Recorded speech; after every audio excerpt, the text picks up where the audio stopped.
Vamos manter a nossa atenção concentrada aqui no nosso model e continuamos a falar aqui de várias propriedades que o model contém. E neste momento nós vamos aqui apenas fechar esta parte do with delete e only deleted, e eu espero que vocês tenham percebido no vídeo anterior desta série o que é que isto significa, um soft delete ou um hard delete. Hard delete significa eliminar de forma permanente da nossa base de dados, um soft delete significa eliminar com a alteração do valor de um campo da nossa tabela, o que depois permite que o registro continue lá guardado, mas que possa não ser listado como um registro ativo, entre aspas. Bom, existe aqui de facto então o with delete, que nos permite listar todos os elementos, quer eles tenham um valor de eliminação suave ou não, mas se eu quiser, por exemplo, ter uma listagem dos registros que foram eliminados, eu também o posso fazer com o only deleted, que eu acho que é fácil de se auto-explicar. Então, se eu colocar aqui no meu código only deleted, o que vai acontecer é o sistema vai procurar todos os registros, mas que foram eliminados. Todos os restantes, e neste caso eu só tenho um registro eliminado, que é o primeiro, todos os restantes são ignorados. Isto é importante quando nós estamos a trabalhar, por exemplo, na construção de um back-office, onde nós queremos listar todos os clientes que estão ativos, todos os clientes que estão inativos, e esta é uma forma super rápida de nós conseguirmos obter essa listagem, com o with deleted e o only deleted, ok? Com apagados ou só apagados. É basicamente aquilo que isto significa. Bom, vamos avançar aqui para um outro aspecto que é fundamental em qualquer sistema de gestão de bases de dados. Estamos a falar sobre a inserção de informação. Inserir informação.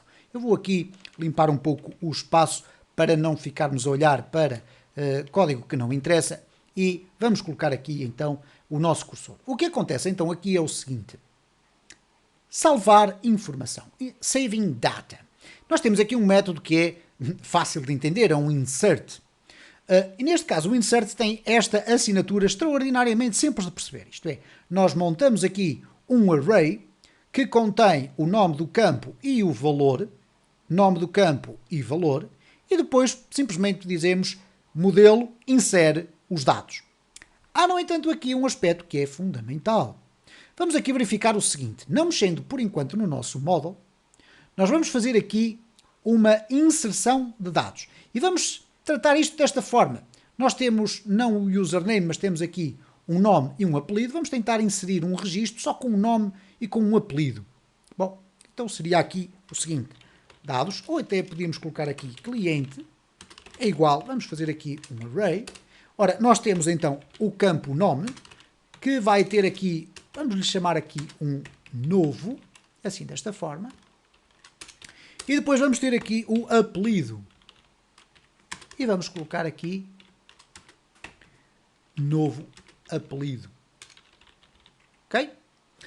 Agora, só teríamos que fazer clientes, insert, cliente, que é basicamente a informação que vem dali, ok? Ora, eu tenho aqui todo o código comentado, vou colocar aqui apenas um echo, ok? Para ter a informação que foi terminado, mas vamos verificar se isto vai funcionar ou não. Eu vou aqui refrescar e reparem, tenho um erro no meu código. Ele diz-me assim: allowed fields, isto é, os campos permitidos, têm que ser especificados para o modelo clientes. Ora, o que é que isto quer dizer na prática? Bom, se nós olharmos aqui para a documentação, ele diz que nós temos que definir um array associativo de dados que é passado para dentro do método, e é isto que acontece aqui, e os parâmetros têm que ser criados, vão criar uma nova row na base de dados, o que é perfeitamente compreensível. No entanto, é importante isto: as chaves do array têm que bater certo, têm que ser iguais ao nome das colunas da tabela. Ok? E nós temos isso. Enquanto o array, os valores do array podem ser salvos desta forma, portanto podem ser colocados aqui e podemos também ficar tranquilos porque eles são devidamente escapados. Isto é, os valores que eu aqui colocar, se tiverem, por exemplo, uma string de SQL, não vai certamente guardar isso dentro da base de dados, vai haver ali uma escapatória e, portanto, SQL Injection é algo que, à partida, está salvaguardado. No entanto, há aqui um detalhe. Porquê é que apareceu então este erro? O erro diz-me allowed fields must be specified for model. Então, ele basicamente, numa tradução literal, diz que os campos permitidos têm que ser claramente especificados no modelo. Então, se nós olharmos aqui para a documentação, nós vamos ter a oportunidade de verificar que existe aqui uma outra propriedade, e reparem que nós estamos a segui-las mais ou menos por ordem, que se chama allowed fields. Isto é, quais são os campos onde eu posso mexer. E neste caso eu tenho aqui um array que contém o nome das colunas. Bom, eu vou, por uma questão de simplicidade, eu vou copiar tudo isto que aqui está e vou colocar aqui nas propriedades do meu model. E no allowed fields eu vou colocar aqui o nome e o apelido, que foram exatamente as chaves que eu utilizei aqui para poder guardar um novo cliente. Vamos verificar agora se o sistema já irá funcionar. Refrescamos e reparem que já aparece o OK. Se formos aqui à nossa base de dados e refrescarmos então os registros, vamos observar que apareceu aqui o 12, eu já vou explicar porquê, é muito fácil, porque nós temos estado a trabalhar com esta tabela ao longo dos vídeos todos destes exemplos e, obviamente, com brincadeiras para trás e para a frente, o índice de autoincremento vai em 12. Já existiu um 11, entretanto foi eliminado, o índice de autoincremento vai no 12. Muito tranquilo, não há qualquer problema. Reparem que então foram agregados aqui o novo e o novo apelido, ok, está aqui.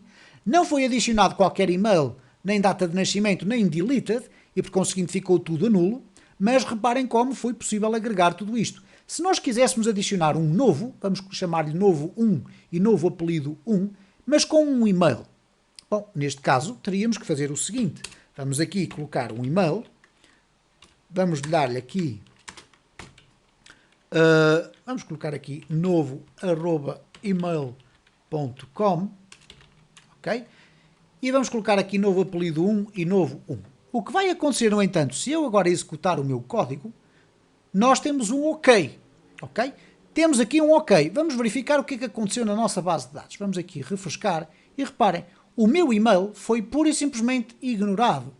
E foi ignorado porquê? Eu vou eliminar aqui diretamente, vamos fazer aqui um delete selected row, ok? E vamos regressar aqui ao nosso model e vamos dizer que para além do nome e do apelido, também queremos que o e-mail seja um campo permitido para ser alterado. Vocês poderão perguntar, mas porquê que nós temos aqui esta propriedade? Bom, imaginem que nós temos uma determinada tabela com registros que queremos que se mantenham íntegros, mas queremos permitir ao sistema apenas que sejam alterados determinadas colunas desses registros. E por isso nós podemos correr o risco de estar a executar uma query para a qual nós não queremos fazer alterações de determinados valores, então nós podemos vir aqui e, de uma forma muito objetiva, definir que só é permitido fazer inserções e atualizações, etc., de determinados aspectos de cada registro. Então, se eu agora colocar aqui estes valores, obviamente eu vou aqui colocar o 2 e o 2 e aqui o novo 2 também, e se agora for aqui então refrescar, eu não tenho qualquer erro. Se vier aqui refrescar a minha base de dados, reparem então como o e-mail já foi tido em conta. Regressemos então aqui novamente à documentação e já vimos então o insert. Pareceu-me suficientemente explícito o que é que isto significa, portanto nós temos que dar ao nosso model informação de quais são os campos que podem ser alterados, ou neste caso inseridos, foi o caso concreto do insert. Mas temos aqui também a circunstância do update. O update significa atualizar informação na nossa tabela. O update vai atualizar um registro existente na nossa base de dados. O primeiro parâmetro é a primary key. Okay? Isto é a chave primária. Certo? E já lá vamos explicar como é que isto se cruza tudo. Deve ser depois definido um array associativo de dados a ser passado como segundo parâmetro. Este array com as chaves que têm que ser iguais ao nome das colunas na tabela e obviamente que aqui também estaremos a falar de um cenário em que os nomes das colunas que vão ser atualizadas têm que ser permitidas também no nosso model. Então basicamente o que nós temos aqui no update é o seguinte. Nós temos model, update, temos aqui um ID, que é um valor numérico, corresponde ao valor da chave primária, e depois temos aqui os dados que são atualizados. Se olharmos para a nossa tabela, vamos imaginar que eu quero alterar aqui o novo e o apelido. Ele tem um ID igual a 12. Então, neste caso, eu vou colocar aqui simplesmente 3 A's, aqui 3 B's e aqui 3 C's, ok? Tranquilo. Se eu agora fizer aqui um update e for definir aqui um ID igual a 12, eu vou, em vez de inserir um novo registro, vou atualizar o registro que tenha este ID. Ora, obviamente que se eu colocar aqui um 120, que é um ID que não existe, à partida o sistema não irá gerar qualquer erro. Vamos aqui refrescar e repara, não houve qualquer erro. Se formos olhar para a nossa base de dados e refrescarmos, também vamos ter a oportunidade de verificar que não houve qualquer alteração. No entanto, se de facto dermos aqui um valor de um ID que existe, e é uma operação muito frequente, isto é, nós querermos alterar, por exemplo, os dados da morada de um determinado cliente baseados no seu ID da base de dados, nós vamos definir aqui o 12. Ora, como é que o sistema consegue interpretar que o 12 é a chave primária? Bom, de uma forma muito simples. Quando olhamos aqui para as nossas propriedades, nós temos esta segunda aqui que diz Protected Primary Key, é o ID cliente. Então ele já sabe que quando construir a query, ele vai dizer que quer alterar os dados onde o ID cliente seja igual àquele valor que eu defini aqui como primeiro parâmetro. Então agora vamos aqui refrescar, ok? Vamos aqui olhar e reparem aqui, então aqui para este registro, cá está ele alterado de uma forma extraordinariamente simples. Não foi necessário escrevermos uma única linha de SQL para conseguirmos chegar então a este objetivo.